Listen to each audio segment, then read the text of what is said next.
Omukulu Rovin Media. Hey.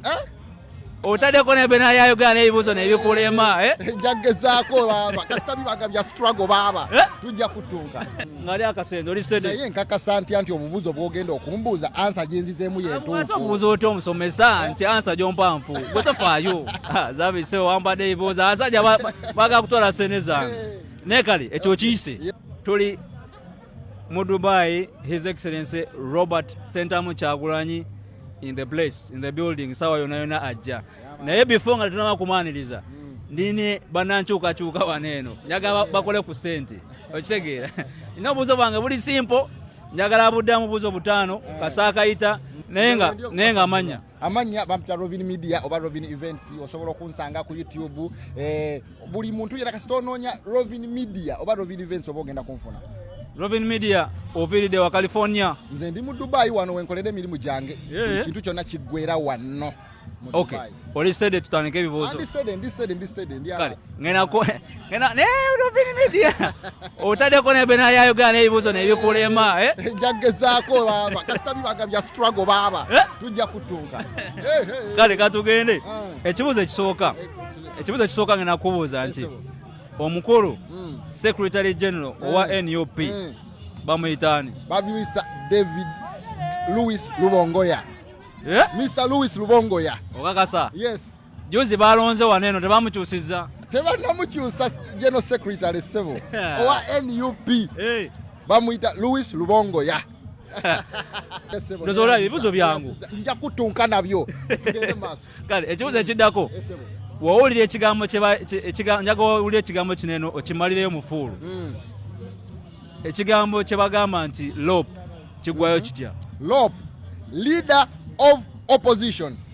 Nga bamuyise Joel Ssenyonyi. Mama obadde otya? Let's go, tugende maaso ekyo kiwedde. Sebo sigowe ebibuuzo sebo.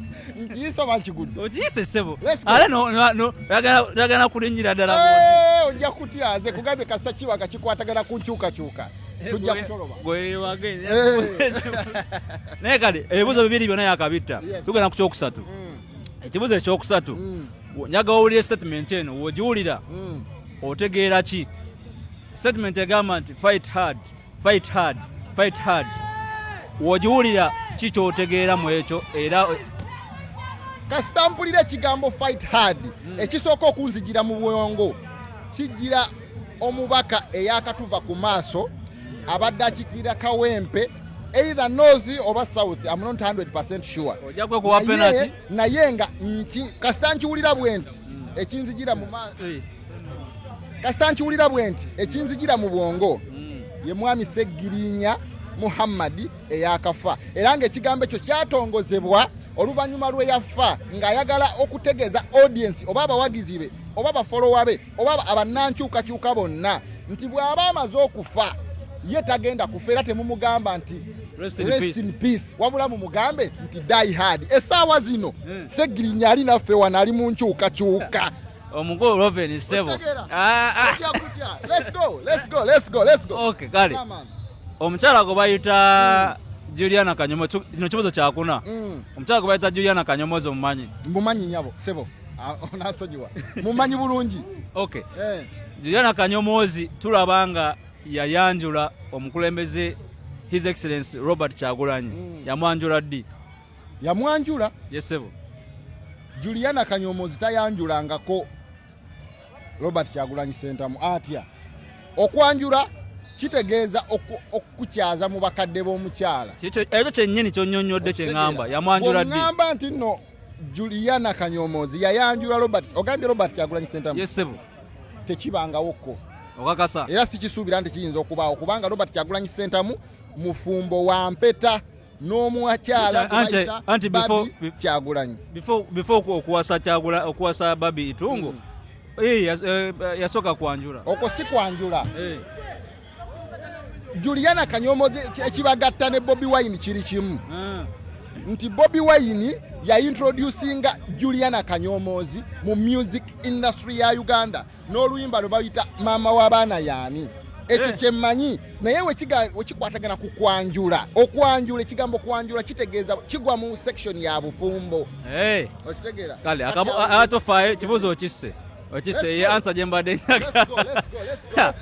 akasajja katola seneza kuwangula diramu eri let's go edda sebo ebibuuzo ebisembayo bitana kuba bya logic kati ku luno nina kussaamu bwongo nsobole okupenetratinga let's go ekibuuzo kisembayo njagala ombuulire oba tugamba wano eno kisebo his excellency Robert Kyagulanyi Ssentamu yawasa Babi Itungo sibwe kiri njagala ombuulire embaga yaabwe yaliwo omwaka ki ekibuuzo kisembayo embaga ya Robert Kyagulanyi Ssentamu yaliwo omwaka gwa 1999 lwe yaintroducinga Babi Itungo ewaabwe wa mu Western Uganda. Owulidde ekibuuzo tugambe ebibuuzo biri logical njagala owulire ekibuuzo embaga ey'omukulembeze Robert Ssentamu Kyagulanyi okuwasa Itungo Babi yaliwo mwaka ki embaga yesebo ekintu kyemmanyi ng'embaga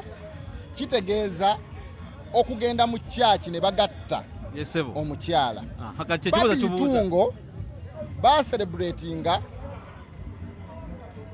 ndowooza olaba watetenkanya Babi Itungo bakola okwanjula kwabwe mu mwaka gwa 1900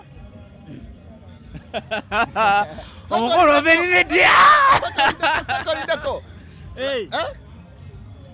no nkyusaamu ngena kuwa seconds 5 omwaka 2009 lwe bagenda erubaga ne babagatta Babi Kyagulanyi ne Kyagulanyi Ssentamu. Eyo final answer. Yeyo final answer.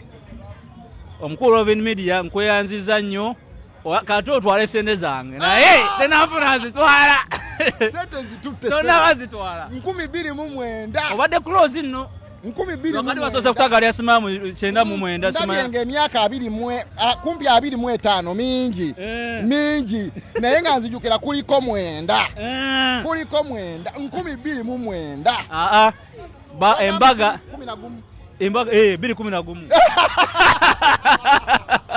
okitegedde embaga we yaliyo akasente kansi empaka 10 afadhali wenga 10 nangezezaako naye abasoose bagezezzaako almost 95% ate ne answer jukira njikuwadde tonnaba kunkolaki kubanga mbadde emyaka 2 badde n'emyaka 2 nga ndowooza either kuliko 9 kubanga nzijukira recently celebratinga naye nga nzijukira either wakati w'emyaka 10 nga ninga wentebereza kyovola maze nenkuwa answer nga tonnagimpa nanti nga wampadde da final answer naye nga tokoze bubi abaana bamanye enkyukakyuka kuba abantu benakabuuza ebibuuzo mutuufu babitta bamanye enkyukakyuka lwakuwadde ndi kino ekibuuzo kyekisembayo ekirya ssente kyekirina kuba naye nga tukweyanza nnyo kati nga tumaliriza njagala tuwe bugambo bubiri wakyo olwaleero oli wano na mulamu waki kakati nze nga Rovin Media nagambye ntegeka events wakitegeera oluusi providing services mu nkyukakyuka kati nga yesterday emizindalo Robert Kyagulanyi Ssentamu ko yayogeredde nze nagu providing nze free service okitegeera kubanga we tubanga tugenda mu travel tours tetwetikka bizindalo binene tuba tetusobola kubyetikka mu mmotoka ne tubeera nga tuli comfortable jukira twagenze wala kati tugenda nezi amplified speakers so omuzindalo ogwo gwayogereddwako gwabadde gwange singa otunuulira ku video zonna ezakwatibwa nabaddeyo nga photographer nabaddeyo nga videographer era nga nyimiridde emabega w'omukulembeze bwenti okitegeera era speech y'omukulembeze ndowooza 50% nabadde muyimiridde mabega okitegeera so services yange gye providinga ndi photographer ndi videographer ndi event organizer so bwe kituuka ku nkyukakyuka era mpa service amina kakati njaga nga tusibula abantu njagala ompeyo statement emu Kyagulanyi yali ayogedde ngena agamba nti once Bobi Wine said otuwe statement yonna gy'olina muntu gyali ayogedde oli steady kale nga tumaliriza once Bobi Wine said Once Bobby Wine said enkyukakyuka yeggwe si yenze. Ogambo wa kamera. Enkyukakyuka yeggwe enkyukakyuka. Yes. Ale tubizaako n'olwensonga eyo keep yourself locked on Safe Pods. Tukyaleeta abantu bangi teri afunya kasente. Making sure nsene ziddayo. Naye ebibuuzo bino bikyusaamu oba nzibira omuntu ebibuuzo?